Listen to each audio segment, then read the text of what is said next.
Hello, I'm Ken Record, and I welcome you back to My Name Biblical Truth, where we're continuing our series on biblical critical theory, uh, analyzing or reviewing Christopher Watkins' Biblical Critical Theory book, which I strongly recommend that you read. You can only give a very high level view of the content of this book. This week we're discussing chapter 11, Moses, Exodus, and Torah. Watkins talks about the origin of the societal goal to strike out against the conformity of a lifeless tradition. This was going on in Egypt, which was like a Babel Redux. It is the slaves who will make a name for their master now instead of the people of Babel making a name for themselves. And the Israelites call out to the Lord, and the Lord calls out to Moses.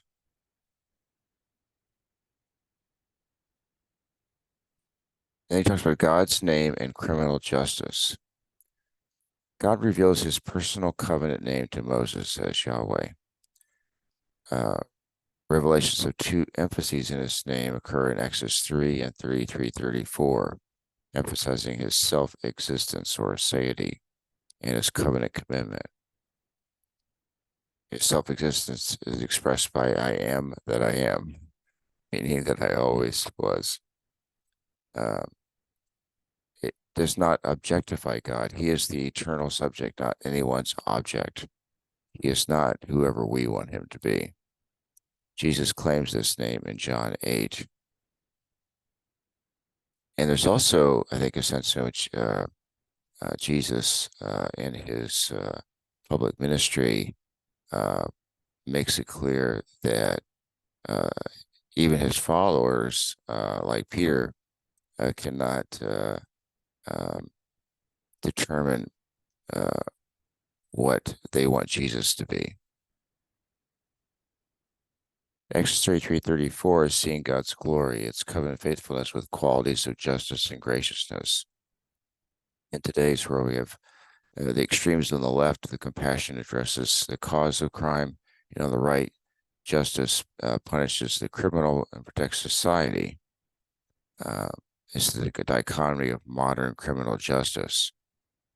But with Yahweh, justice and grace are united, whereas in modern culture, they are opposites. So how does it diagonalize this? It does it by being merciful and gracious, not clearing the guilty. It's justice tempered by mercy. The tension between justice and mercy is resolved with the coming of Christ, full of grace and truth in John 1:14. The fulfillment of grace and truth come on the cross. As James 2:13 says, but mercy triumphs over judgment. And Max Lucado said, forgiveness doesn't diminish justice. It's just entrusted to God. He guarantees the right retribution. And then Wycliffe talks about the post-humanist improvement project. This is the nature improvement dichotomy. On the one hand, you have no human improvement permitted, and on the other, any and every human improvement permitted. Neither extreme does justice to the imago Dei, the image of being made in the image of God. And then Exodus, slavery, and freedom, let my people go, is commanded 7 times in the name of Yahweh by Moses. The reason is, quote, so that they can worship me, so that they may hold a festival to me, unquote. Yahweh frees his people for worship to him, not for self-determination. So who will we serve? We will all serve someone. Jacques Ellul says that their freedom is hard. It brings with it a burden of self-determination, which they were spared in slavery. Multiple times the people expressed the desire to return to slavery. 1 Corinthians 7:23 says, God paid a high price for you, so don't be enslaved by the world. Slavery to Yahweh is paradoxically liberating. Paraphrasing Augustine's, service to the Lord is perfect freedom. Service to the Lord protects liberty by adhering to the Lord's rules, which protect the poor and weak from the rich and powerful. My summary is service to God the Father in the name of Christ the Son with the power of the Holy Spirit is true freedom. Freedom in Christ, John 8:36, if the Son sets you free, you will be free indeed. Freedom and emancipation is serving a God subverts human powers. Acknowledging God as king lowers the authority of all human rulers or leaders. Therefore, no allegiance to a political cause, regime, or person can be absolute. Chuck Colson, the founder of Prison Fellowship, uh, said salvation does not arrive on Air Force One. Freedom from oppression without dedication to service to God will only result in being captive to our own desire or be ruled by an ideology, organization, or tyrant. Ethicist Clive Hamilton said, if our ob objective has been to allow humans to lead fulfilling lives, then we must ask whether these freedoms are enough and whether other forces that commit us to a new and more deeply rooted form of servitude have been unleashed. And then there's radical freedom. Watkin quote, to be radically free, one would need to serve neither tradition nor innovation, neither one's reason nor one's desires, neither ideology nor anarchy. Such a radically free life is not only unlivable, it is unimaginable. And G.K. Chesterton on the paradox of absolute liberation. If you draw a giraffe, you must draw him with a long neck. If, in your bold, creative way, you draw a giraffe with a short neck, you find that you're not really free to draw a giraffe. And 2 Peter 2:19 says they promised him freedom, but they themselves are slaves of corruption. For people are slaves to whatever masters them.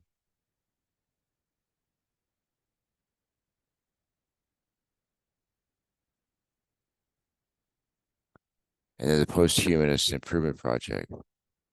Uh, in the nature improvement dichotomy, no human improvement is permitted. On the other extreme, any and every improvement is permitted. And neither extreme does justice to the imago Dei, the image of God. Freedom and constraint, what we love and value obligates us. Without constraints, we would have no sense of self. Gerald McCallum's tripartite structure of freedom. Uh, it's a bipartite is free or not free, but tripartite is X is free or not free from Y in order to be free or not free to do Z. For an example, I am free or not free from my selfish desires in order to serve or not serve others. And then use of the word liberation by Jacques Ellul is a key question to ask when people use the word liberation. Not the usual liberation from what, but rather for whose benefit. Yahweh's message to the Israelites and us is choose to serve the one who loves you, who knows what you need because he created you, who is all powerful, who rescues you from slavery to anything else or anyone else, who has unilaterally committed to you in a superabundant covenant. It's expanded from a Watkin quote. And then Exodus in modern politics. And Exodus shaped liberation echoes through scripture and history. Exodus is politically charged narrative. The Reformation was an exodus from Roman Catholicism. The Puritans saw their exit from England as an exodus. The early Americans saw the New World as the promised land, and Black Americans see freedom from slavery as an exodus. Co-opting the Exodus story, telescoped history, replacing chronological time with a form of sacred time, quoting Watkin. Exodus and the modern emancipation narrative. Identity is found via freedom from former oppressions. Man achieves freedom from religious superstition via human reasoning. We redefine ourselves by finding new things to be liberated from, and emancipation has become the theme of life that transcends or encompasses all other themes. For a person with a hammer, everything is a nail. For a society embedded in the emancipation narrative, everything is an oppression, everyone an oppressor. The irony is the Exodus narrative informs the modern emancipation doctrine used to liberate from, or intended to liberate from Christian doctrine. Historian Tom Holland argues that the tune of modern emancipation is played in a distinctively Christian key. My take is one could say that today's woke culture is intellectually indebted to Yahweh waking up the Israelites. Left-wing and right-wing versions of the emancipation narrative. On the right, we have freedom from big government, taxes, and bureaucracy. And on the left, we have freedom from religion, capitalism, and white oppression. The emancipation narrative has evolved, but not in a way that results in true freedom. Real injustices exist, but the Marxist framework militates it toward a merciless and therefore unjust justice, which relies on identifying pure oppressors and pure victims in multidimensional situations. Quoting Watkin. My take is the Exodus story shows that the great I am cares about who you are, where you are, and how you are. He brings justice for the marginalized and oppressed, but not in ways that are unjust to anyone. If Pharaoh had repented, would not Yahweh have forgiven him? Moses and the Torah are directions for worship. The divine origin of the law is the foundation for rights that are inherent to humanity, not given by human authority, nor earned by human merit. Human-derived legislation tips the scales of justice to either the individual or the community. We see that a lot in our debate over laws today. Either the individual sacrifices rights for the community or the community is sacrificed for the individual. Only divine law from beyond man can be just to both. The Blessing of the Law by David McElroy says the alternative to a society whose rules are enforced by legal penalties is not a society free from violence. It is a society divided by vendetta. Wow, we sort of see that today. You could either have the court of law or the or mob rule. The law is an outgrowth of the covenant with the I am. The first words of the Ten Commandments are, I am the Lord your God. Deliverance precedes the giving of the law. Christopher Wright says that the ethical obedience is a response to God's law. And Watkins says rescue before relationship, call before code. And trustworthiness, civility, and obedience to divine promises are necessary for a strong and sustainable covenant community. The secularization thesis by Brian Wilson is the process whereby religious thinking practices and institutions lose social significance. We either live in a society where God is plausible or he is not. If God is plausible, then I cannot understand myself apart from him. Before the secular divide, God was involved in the whole of life, and life apart from God or gods for pagan cultures was unthinkable. And then we get to individual autonomy is the great American truth. Well, if culture fully allowed individuals to be autonomous in their behavior, then there would be no culturally predominant plausibility structure, but that is not the case. All cultures have, quote, a ruling plausibility structure, and we make our choices within its parameters, unquote. There is no truly free individual autonomy. Torah and temporality. Torah defines higher time, according to Charles Taylor. Higher time is time structure from God. Higher time structure, example is the 50-year cycle concluded with the Jubilee year in the instructions to the Israelites. The 50 comes from 7 times 7 plus 1. Uh, and it includes a 7-year cycle of 6 years of work and 1 year of rest.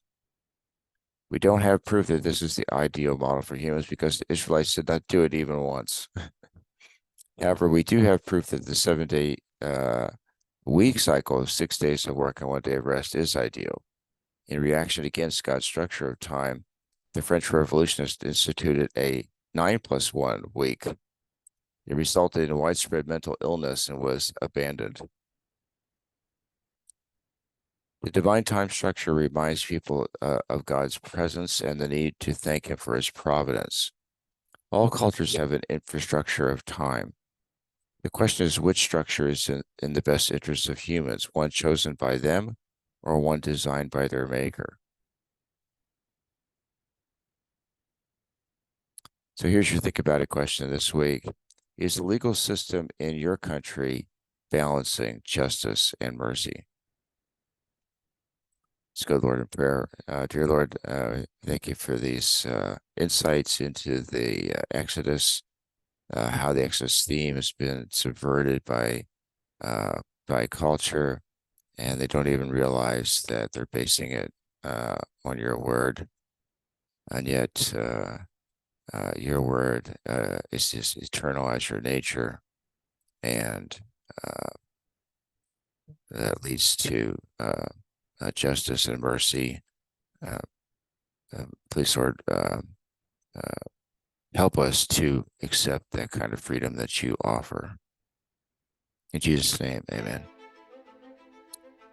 So we'd love to hear from you either directly on YouTube or through private message at info@biblemining.org. Please consider sharing with a friend. And thanks for watching and have a blessed week.